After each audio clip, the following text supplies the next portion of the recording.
Okay, so we're back on here.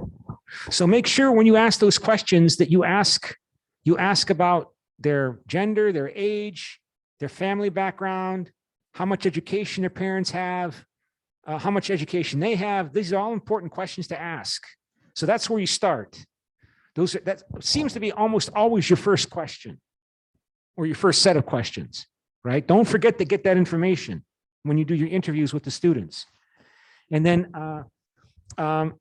again, to ask them questions in a way which will be broad and general without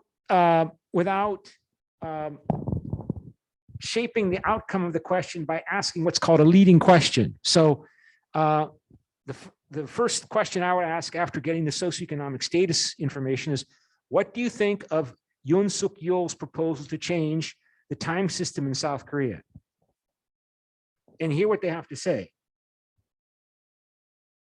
Remember, the task is to get them to speak and to get as much information as you can from them. Then, of course, these are just general questions to prepare with.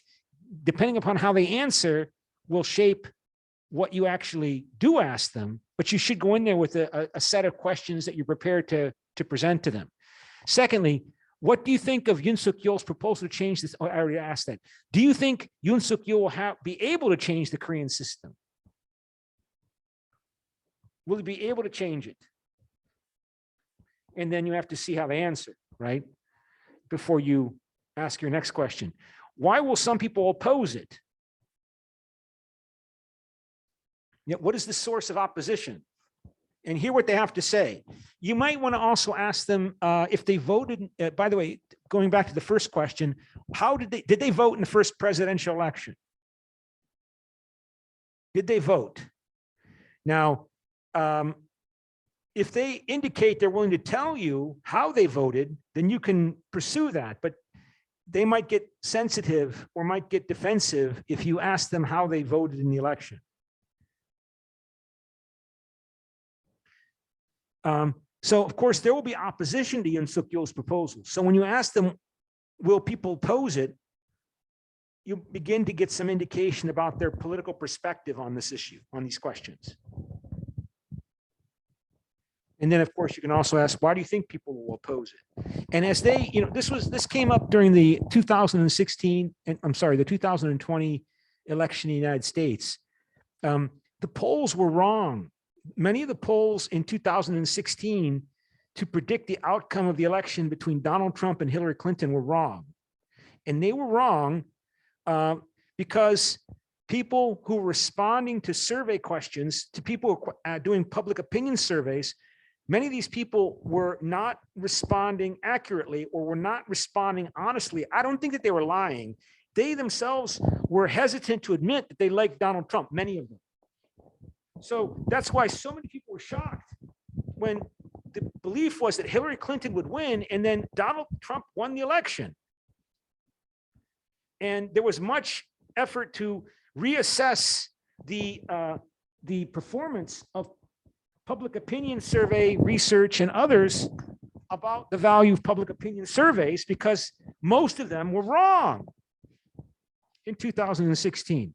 So for 2020, knowing that they were wrong, some investigators began to propose alternative ways of trying to get honest answers from people, not because people lie, but because people have a tendency to say what they think people around them want to hear. Because they want to be liked, they want to be respected. So some analysts were making the argument that you can't ask people, are you going to vote for Donald Trump or Joe Biden? Because 80% or 85% will be honest, but there's 10 or 15% that will not be honest. And it's not because they're lying scumbags. No, it's because they have an emotional cognitive desire to not displease or upset or disappoint the person they're speaking to. So they won't even admit to themselves that they like Donald Trump, even though they do. And then they go into the voting booth and vote in secrecy, and then they vote for Donald Trump. And they may not have even known that they were going to do that until they went into the voting booth and voted. So I have to look for this, but one researcher was saying what he would do is he decided in 2020 to go ask people, how do they think the people in their neighborhood were going to vote? Like, don't ask them directly how you're going to vote. How do you think your neighbors are going to vote?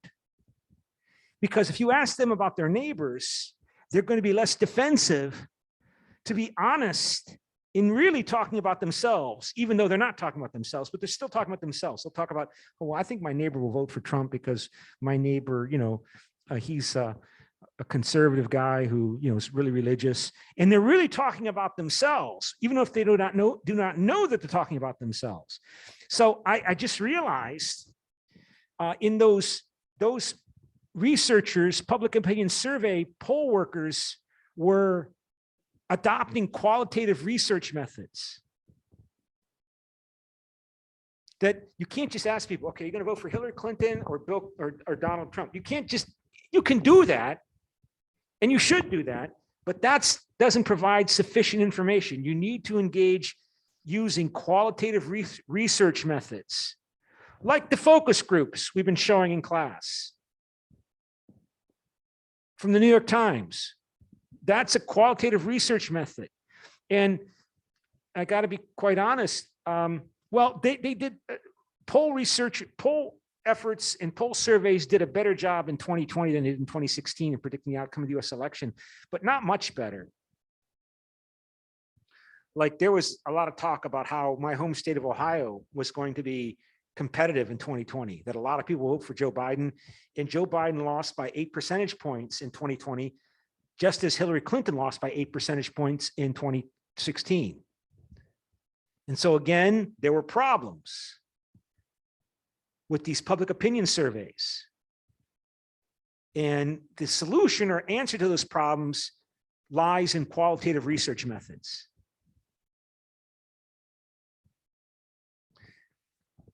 So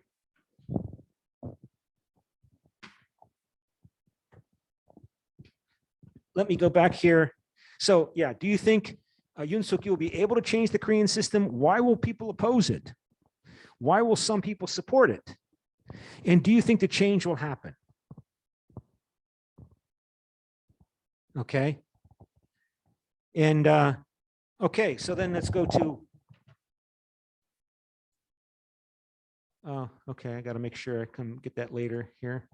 So let's then go back to the other questions. And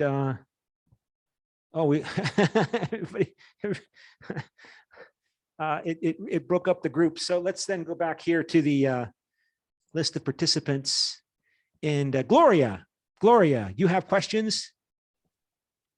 For the group, yeah, we were finding some question about the age, but unfortunately we were discussing about the fact that it could be confusing for Koreans. So I think that even if we didn't have the time to really finish the question, maybe I can propose one focusing on the confusion on little younger generation and also the older one, because I think that the people who can really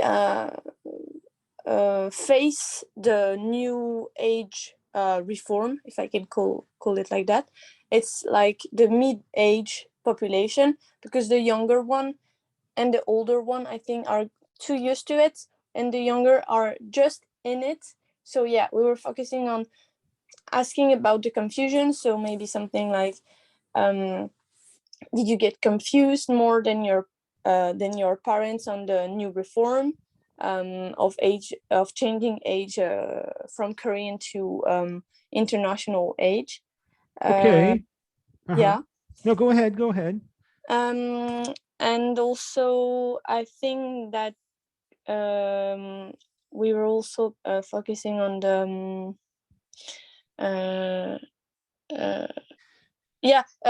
also the importance of age for Korean people and how it can be not so much disturbing, but also not getting them mad, but disappointing them. I don't know how to say it in English, really the feeling of being used to something really traditional, really Korean and then go to a more Western model of ruling things. And I think it could be something like, have you felt frustrated, or maybe how to say it, frustrated, frustrated by the replacement of Korean age by the Western vision of age.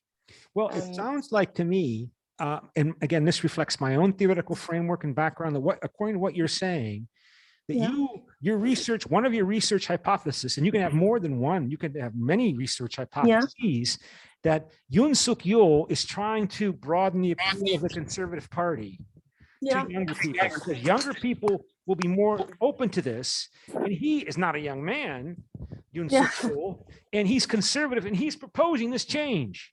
Yeah. So somehow there might well be, you might also want to test or look for information that he is trying also to broaden the appeal of the Conservative Party. Yeah. In Korea among younger people, right? Yeah.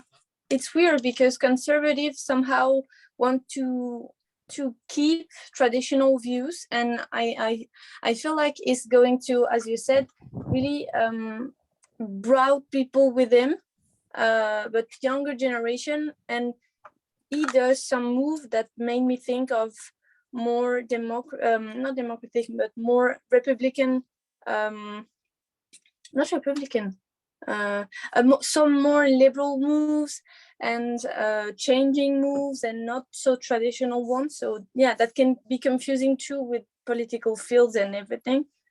So I think it will also be a question about political views.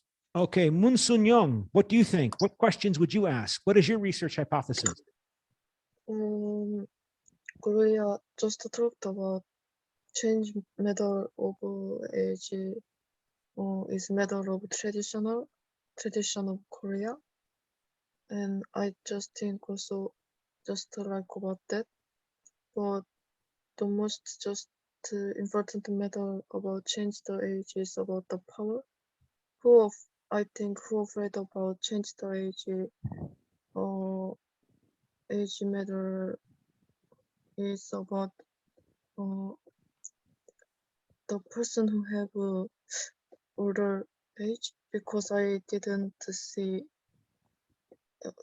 anyone about change the who have a negative side about change age matter in our site. So just change about the age matter. It's just about most their power.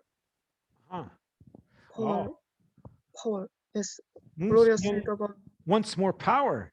Of course, he can only serve one term. The Korean president only serves for one term, but you think he wants to maintain the control of the Conservative Party. Yes. Maybe Yoon just think about change about age matter. It's just about change the power about before 민주당 공화당 just about their party. So when is the next legislative elections? When is the next election for National Assembly in Korea? The next assembly in Korea is just next year or this year? Next year. Okay. Sorry, I didn't know about the presidency about next or last year, but just I think when Yoon Suk-yeol president said about change her business place to Yongsan, she had more affection about change power, the center of power about the globalization, because Yongsan is associated with the USA relationship, and the age matter is just a matter of Western matter. So I just think about the matter of power. I think. Kritika is a fellow Asian from Cambodia. Kritika, can you please tell us how you have asked these questions? What questions would you add to ask to these Korean students as to how they think this proposal for a change in the time system should or should not happen, or will it happen, and what they think about it. What questions would you ask? I think what was already said was kind of what I wanted to ask, but I think I want to focus more on how the age reform thing might affect the social hierarchy in Korea, since a lot of things like Koreans, they depend on age on how to react or how to interact with their peers. Like one of the first few things that was asked by a Korean to me was like, how old am I? And I think age is like an important factor in how people interact with one another, and like what Deok said about the honorifics and things like that. Yeah, so I'm curious about how the age thing could affect the social hierarchy. Yeah, thank you, Deok and Moon Young and Kritika for reminding me that not everybody's a political scientist. Although I think Moon Young, she was acting more like a political scientist like me, whereas Kritika and Deok are asking more from a sociological point of view. There's other perspectives to take, like an anthropological perspective, right? And that's a topic in this week's readings about the different types of qualitative approaches, including ethnographic research. Like, how is this going to affect the day-to-day life of people? How is it going to affect their relationships with their grandparents and their elders? Okay, you have the official system, but the unofficial system, traditional system, is not going to go just disappear. It's going to continue to exist, right? I mean, even if officially the documents in the Korean government all move to the international standard, what kind of how will that affect people's day-to-day living and life and interaction with their family and friends and others? A more anthropological perspective, in other words. And how about Yong Jun-shin? What kind of questions would you ask Yong Jun-shin?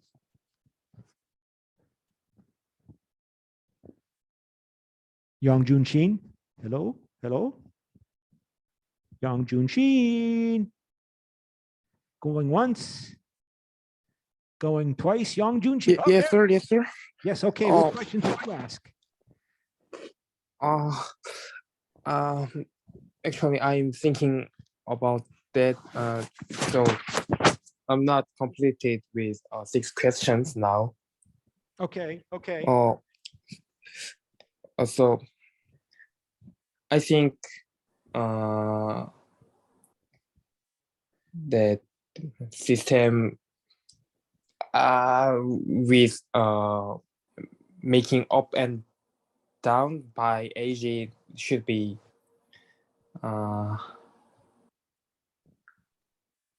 no.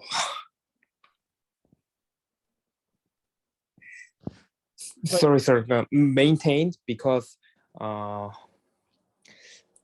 older generation people have some stereotype with such systems. So I think it's don't care or our generation think about, because in society there are many people with having those stereotypes. So my first question is, how does your nearby people think about the system? Is first question, because I think it shows some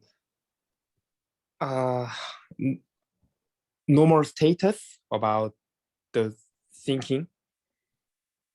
So okay. If they don't think about not good at this, then we don't have to change those systems now.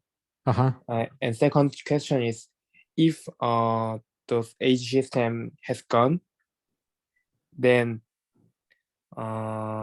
in the future, our rural people or someone younger people will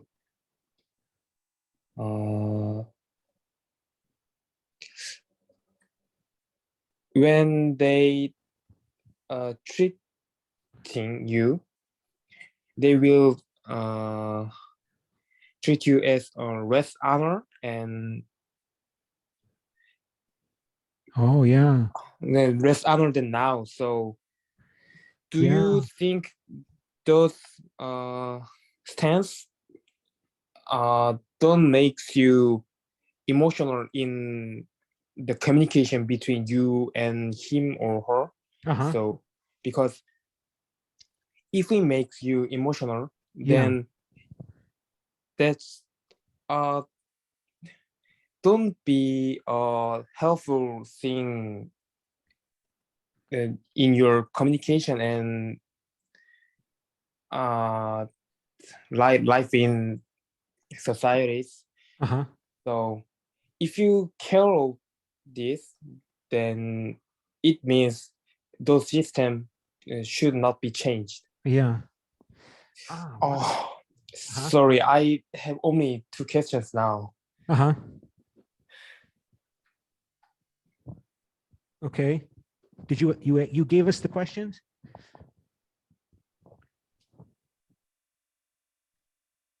Yeah, yeah. Yeah. Oh, sorry, sir. Oh, those 2 questions is my questions now. So first is, does your nearby people don't care of they care of those age systems? And second is, if age system has gone, do you care of those people treating you less honor? Uh-huh. Is Yeah. I mean, I don't all know. my things now. Okay. Sorry. I mean, now it's like an important issue. Do we think that this is actually going to work? Is he going to be able to change all of the official records in Korea? Yeah. And this is a big task with a lot of, well, it's interesting to see. I mean, if it will happen, if he's going to be successful in making this happen. Other countries did do it, evidently. They've done it. Evidently, they made the change in China and Taiwan. So, will be something to pay attention to watch, to see what happens in the future as well. So let me go back then to the Cyber Campus and see if I had some votes set up on this topic. And we go to vote. And let's see, did I set something up here?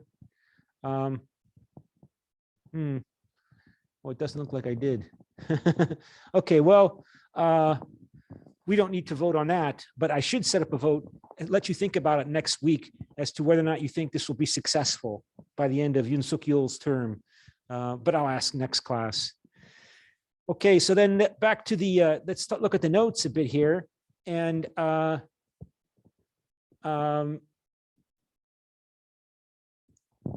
Cresswell and Poth, and make sure I'm sharing the screen. And so you can see the notes. So 5 qualitative approaches to inquiry. And so I can put my microphone back up on the stand here. So narrative research is what we used to call biographies, a biography of a particular subject or case. It can be a narrative of a phenomenon being studied, or the narrative of somebody going through an illness. Like, for example, how did a person or how did a group of people experience the COVID-19 pandemic?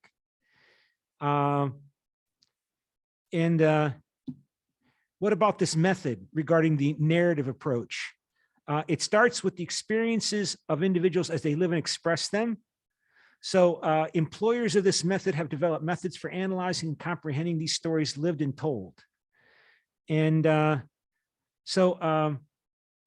as a specific type of qualitative design, qualitative research design, narrative is understood as a spoken or written text giving an account of an event or action or series of events and actions chronologically connected. So how did somebody deal? I mean, this would be good. Again, the Cresswell book, of course, was written before the pandemic, but it seems that we need more qualitative research about how people dealt with the pandemic. I mean, from its beginning to how they addressed it, how they responded to it, particularly from different perspectives. Like, for example, how college students responded to the tremendous changes at the university system, along with all the other changes in society in responding to the global pandemic emergency that's still ongoing. The procedures for implementing narrative research, you focus on studying one or two individuals. So you're doing a narrative research on one or two individuals in terms of their life experience here studying as international students in Korea. Remember, that was the assignment. So you gather data by collecting their stories, and then you report individual experiences. And then you order the meaning of these experiences chronologically, you know, in terms of day by day, or, you know, date, time, or using life course strategies. How do they, life course stages, which is still chronological. And they give you in the book, they survey the research done by, or not the research, but the work done by other methodologies of qualitative research, to survey it and summarize it in this one book by Cresswell and Poth. So I've seen that name before, Charnyavska, in terms of how to do qualitative research. So the origin of narrative research. Narrative research originated from education, anthropology, history, literature, and sociolinguistics and sociology. And later, different fields of study adopted their own approaches in terms of doing narrative research. Postmodern organizational, human developmental. Again, keep that in mind that this perspective emerged heavily out of education theory, right?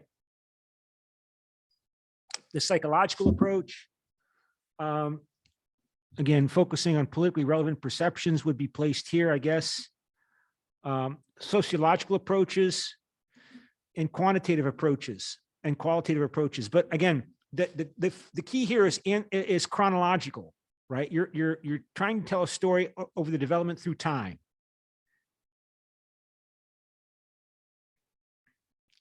Narrative researchers gather stories from individuals. So when you're interviewing your interviewees, try to get them to tell you a story about what their life was like here, has been like here in Korea.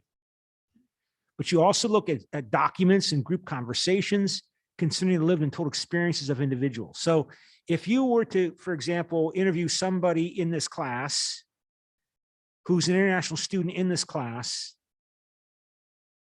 the information you gathered or observed from watching the individual in this class would be part of the information you would use, the data you would use in your narrative research of that individual. These stories emerge from a story that a participant tells to the researcher, from a story that the researcher and the participant co-construct, from a story that the participant intends as a performance to convey some point or message. Yeah, so they do make references to performative elements in some qualitative research. In some, a strong collaborative feature may characterize narrative research. So you're interacting collaboratively with the person you're interviewing.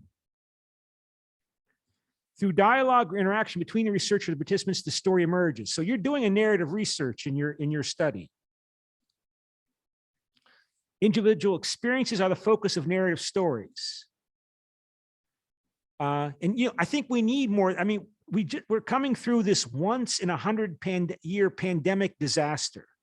We need lots of qualitative research about what was going on and what has happened as a consequence of living this pandemic. These narrative stories, therefore, may provide insight into the identities of individuals and how they see themselves. Within specific situations or places, narrative stories occur. So regarding the investigator's telling of a story, temporality becomes important. Again, chronology, time. Other contextual issues that the researcher describes may include emotional, physical, and social situations. Many different forms of data are the source of narrative stories. Interviews, of course, so also observations, like you're observing each other in classes. You know, aside from interviewing somebody, if you're interacting with a student or in the same class with a student, that's also a source of information.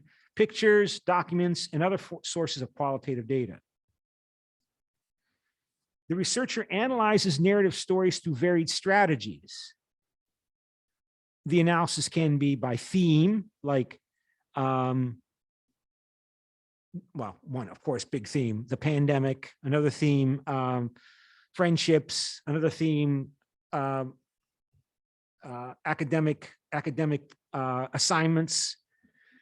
Structural, about the nature of the telling of the story, meaning that about the nature of the telling of the story, how does the person understand their experience?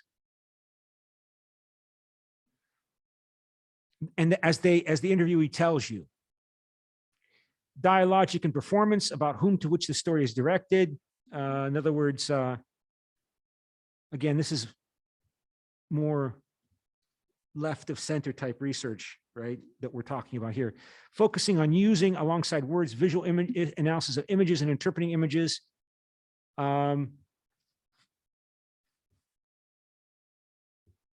Having people, you know, draw pictures or mind maps, for example. Mind mapping is something that is used quite a bit in helping the researcher understand how somebody they're interviewing sees the linkages between cause and effect in their behavior, or in the behavior of their or in their activity, in doing, striving for their objectives, whatever they might be, professional or personal, and so on. It may be focused on significance, values, plot, time, and character mapping. The qualitative researcher often hears and shapes narrative stories into a chronology, although the participant may not have told his or her story that way. So even if you interview somebody and they're not framing the information in terms of a chronology or a timeline, the researcher may organize it that way. Again, I just keep coming back to the pandemic. You know, what happened 26 months ago in February, when the pandemic was declared in February 2020, what happened through those months, semesters, years, until we got to the present, where it seems Korea is starting to open up. There's more students on campus. We still have to, you know, divide up into half in class, half out of class, but we seem to be coming out of this now. Everybody's been vaccinated and so on, right? You know, when individuals talk about their lives and their experiences, they convey a temporal change in that they may talk about their future and present as well as their past. So that was highlighted in the Trompenaars book, right? The Trompenaars and Hampton Turner book, about how different cultures view the relationship between past and present and future in interesting different ways. Qualitative researchers in the telling of stories often highlight specific tensions or interruptions as turning points in the narrative stories of their participants. Now, I doubt that any international students have been here longer than a year. Typically, they come for one semester, right? But of course, when you interview these people, these students, international students, you can ask them about their experience back home in France or Belgium, and then what happened to them while they were there, and then how they decided to come to Korea, even in the midst of the pandemic, to continue their studies.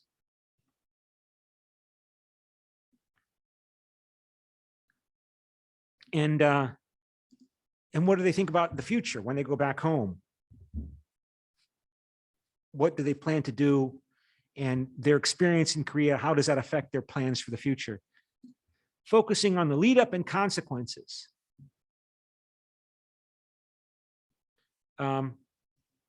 There are 4 types of patterns have been identified across narratives, focusing on one individual or 2 or more for meaning making in relationship to similarities, differences, change, and coherence. I mean, is it the case that Asian students would have an easier time here in South Korea than non-Asian students? I mean, if students are coming from China or Southeast Asian countries to Korea, we might assume that their cultures are more similar or less different or perceived as less different than, say, students coming from Africa or Latin America or Europe to Korea. Is that true? Do Asian students, do Chinese students in Korea have an easier time of understanding their experience here and getting benefit from it than students coming from more different cultures? So differentiation of narrative studies can be along two lines, focusing one on the data analysis strategy the narrative researcher uses, and two, focusing on consideration of the types of narratives. So if you choose one or the other, the choice of the researcher may possibly depend on the nature of the experiences of the participant, or on the story generating process, or on the audience for the narrative. So if you're doing this study for Catholic University of Korea administration because you want to improve the international students' experience when they're here in Catholic University of Korea, you're focusing on the audience for the narrative. Or you might focus on the nature of the experiences of the interviewee, the participant, or how did they come to be here in terms of you finding them through your interaction at Catholic University of Korea to produce this story. So, like, for example, in your midterms, which are due on Saturday, of course, the audience for the narrative is, well, you're trying to make a brochure or a website or a speech that Catholic University of Korea is going to use to greet international students coming from Belgium or France or wherever to CUK. So that's the target of the narrative. But when you're interviewing these people that you're doing for your project, the audience is the CUK administration, right? Because you want this information, because you want to, it could be, it's up to you, okay? But that's one focus of the narrative. Gathering information so that CUK can do a better job of integrating the international students coming to Korea to study. For example, the researcher may consider guiding the collection of data to produce a life history if the experiences are going to span much of the participant's life. Or the researcher may focus on a thematic approach for the same story. The choice depends on the particular story function which the researcher aims to serve. Like, for example, promoting individual and/or group identity formation, or mobilizing marginalized groups to undertake political action.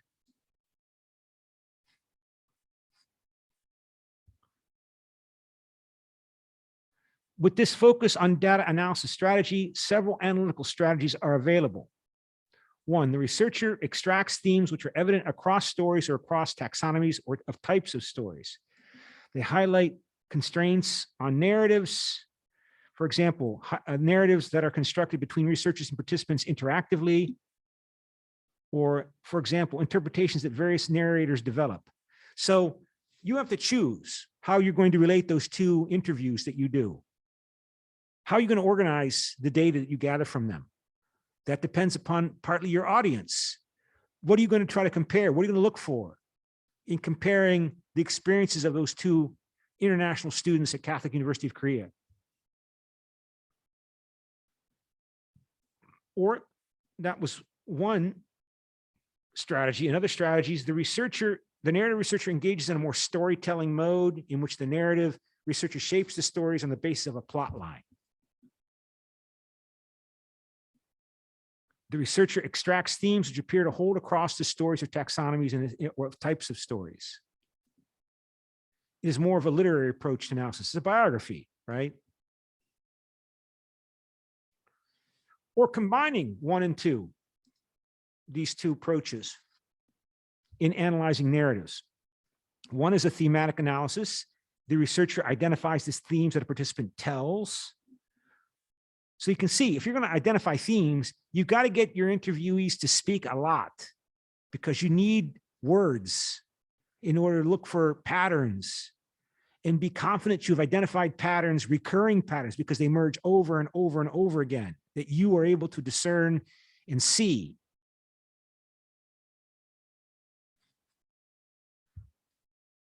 There's a structural analysis. The narrative, the meaning of the narrative shifts to the telling of the narrative.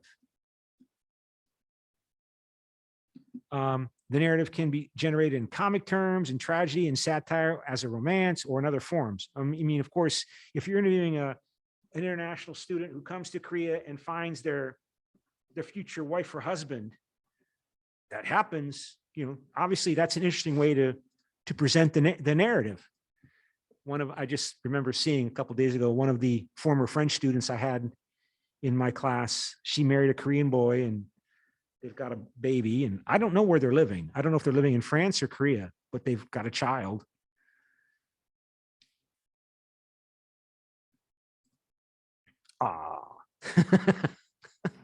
And 3, a dialogical performance analysis. The analytic focuses on how the interaction between the researcher and the participant produces the story, and how the participant performs the story with the intention of conveying some message or point.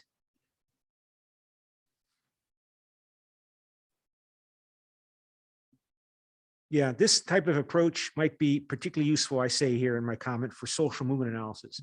I mean, if you want to look at, you know, something that's controversial, like the feminist movement or the gay rights movement in Korea, you want to interview a feminist leader,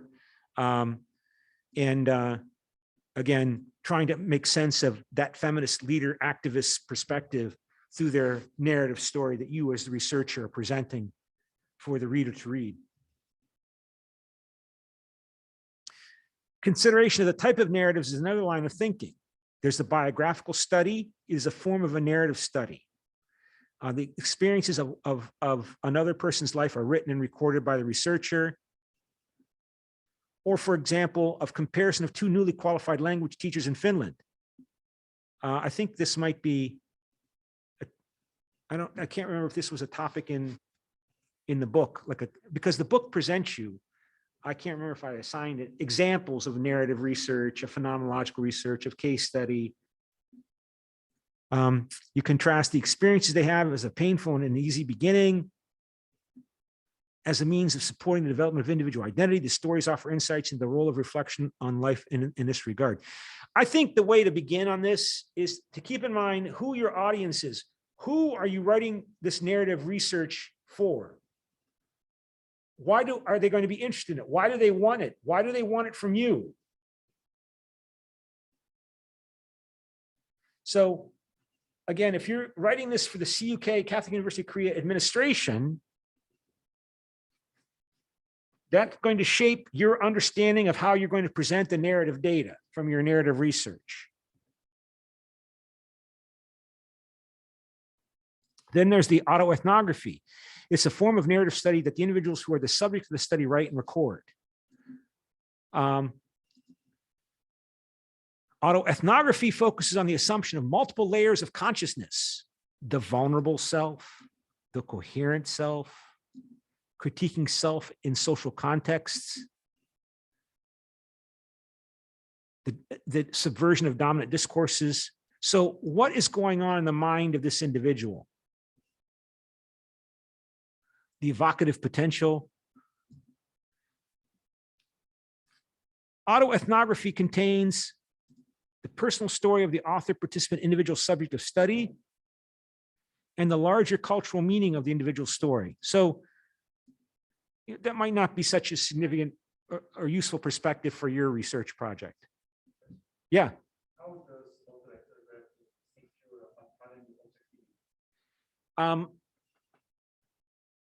First off, they would suggest that we're not really focused so much on objectivity. We're focused on exploratory gathering of data. All right. So you can even make the argument that this notion of objectivity is deceptive anyway. What you have to do, and this is an important point, and thank you for asking the question, is you have to be sure to highlight and explain explicitly who you are as the researcher in your write-up of your study. So at the beginning of your study, you're supposed to tell us who you are as the interviewer, as the researcher, your perspective, so that I, the reader, can keep that in mind as I am trying to make sense of or understand the data you are presenting to me. Because this kind of research is not meant to, it's not meant to prove a proposition. It's meant to gather data, to go deeper than a quantitative study, right? And you want to gather deeper data because, as we said, for example, public opinion surveys, that's quantitative research. Who are you going to vote for? What's your education level? What's your age? What's your gender? How much money you're making? Those are all quantitative data information. And you get the responses, and then you find out 8 out of 10 public opinion polls in 2016 were wrong in the United States. My God, we've been doing this for 80 years and we got this wrong. What are we doing? What do we not know? We don't even know what we don't know. So we need to do qualitative research to go deeper, to gather more data. And you need theoretical frameworks to explain how you're going to help you shape your questions and how you're going to interpret that data. And again, keeping in mind that, and they highlight this in the phenomenological approach, right? That people themselves cannot explain fully the reasons why they do things. They come up with reasons. They will tell you why they do things. They will tell you, they will answer your question if you ask them a question. But you have to ask the right questions, because if you ask them a direct question, are you going to vote for Hillary Clinton or Donald Trump? And they look at you and they see that you're a college educated person. I say, well, I don't know. I'm undecided. And then they go into the voting booth and they vote for Donald Trump. And they didn't know they're going to vote for Donald Trump until they walked into that voting booth. So they weren't lying to you. They weren't lying to me. So this notion of objectivity is perhaps not the best way of phrasing what this is. This is gathering data to go deep, to gather data and to analyze that data in order to come up with a deeper understanding of the causal mechanisms, the motivating drives that are causing behavior that people themselves may not fully understand. They don't understand it. You understand better than they do often, or you can understand better than they do why they're doing things. But that's also in danger of being arrogant. So you have to make sure that it's a collaborative process, because still the person you're interviewing, they know more about themselves ultimately in some ways than I will ever know about them. But so I want to understand how they understand the world. And what we can do is be conscious of our bias, our potential biases, try to control for them, try to show that we are consciously aware of them by what's called positioning ourselves in the study. So I explain who I am, what my background is, and why I'm doing the study to let you, the reader, figure out how to interpret my findings for your own purposes.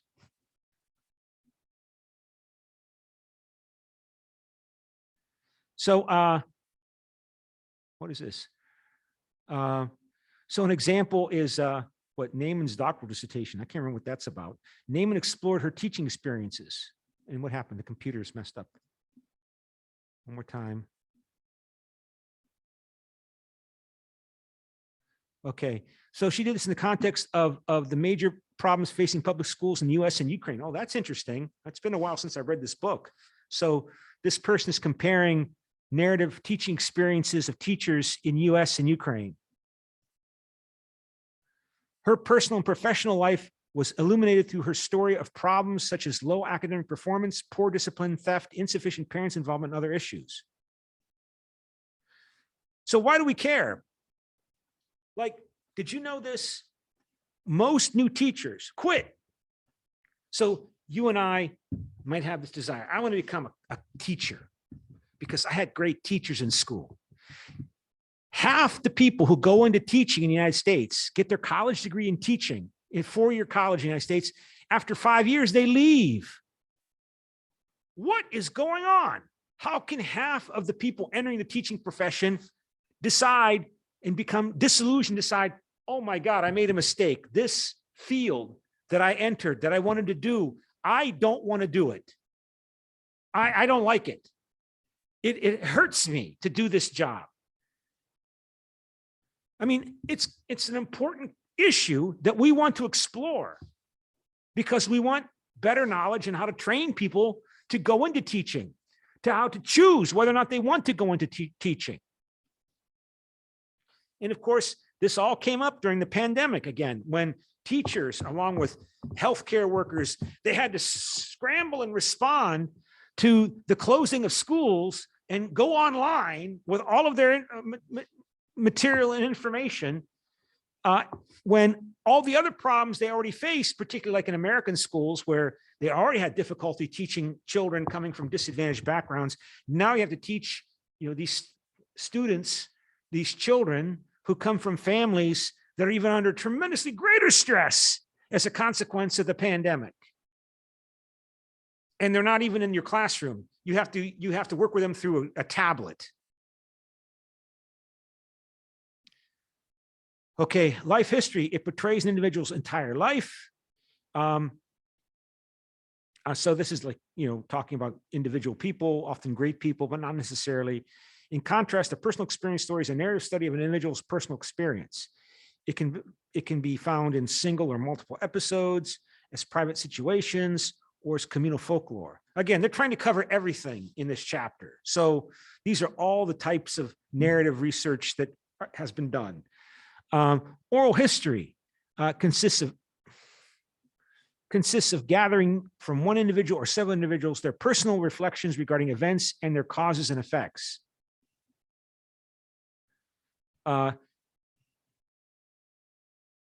Yeah, maybe that would be also something we would see in regard to the pandemic, an oral history of how people's lives reacted or developed in response to the emergency. These narrative studies may have a specific contextual focus, like the pandemic. For example, teacher stories or children's stories in classrooms. Interpretive frameworks may guide these narratives. For example, Latin American advocacy framework that uses testimonies. Again, responding to the stereotypes that prevail in the United States that people coming from Latin America are marginalized and despised. Well, maybe we want to fight that by illustrating the full complexity of the individual testimonies of their life that they went through, particularly as there's this big influx of people coming into the US from Latin America, or trying to enter as the world emergencies continue to escalate with the pandemic and climate change and war and looming economic disruption.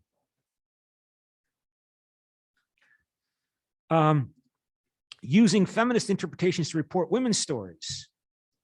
For example, e.g. means for example, using a lens that demonstrates how women's voices are contradictory, multiple, and muted. Telling this narrative may aim, for example, to disrupt the dominant discourse around teenage pregnancy. Like, that's a big concern or issue in the US. It's a big concern everywhere about teenagers becoming pregnant. It's considered to be bad. Why is it considered to be bad? Why are these people engaged in this? I mean, why does this happen? What's going on, particularly given the pressures and contradictions in American society, particularly facing marginalized communities. So I've got a book up in my office I haven't read yet. I heard about it, an interview in Democracy Now! Called Pregnant Girl, written by a Black woman in the United States, about how it is that she became pregnant as a teenager and how she ended up being able to go to college and graduating. Why did that happen? I mean, because for many American white people, they view this as, oh, this is all irresponsibility. Girls who become pregnant before they're married, they're bad, and their parents are bad. They're bad people. Shame on them. Shame. Shame. And forget about them. Or worse. But I mean, close to half the pregnancies in the United States are to unmarried women. In France, over half the pregnancies in France are to unmarried women. Among African Americans in the United States, 72% of births among Black people in America are among unmarried Black women. Why is that happening? And is that South Korea's future?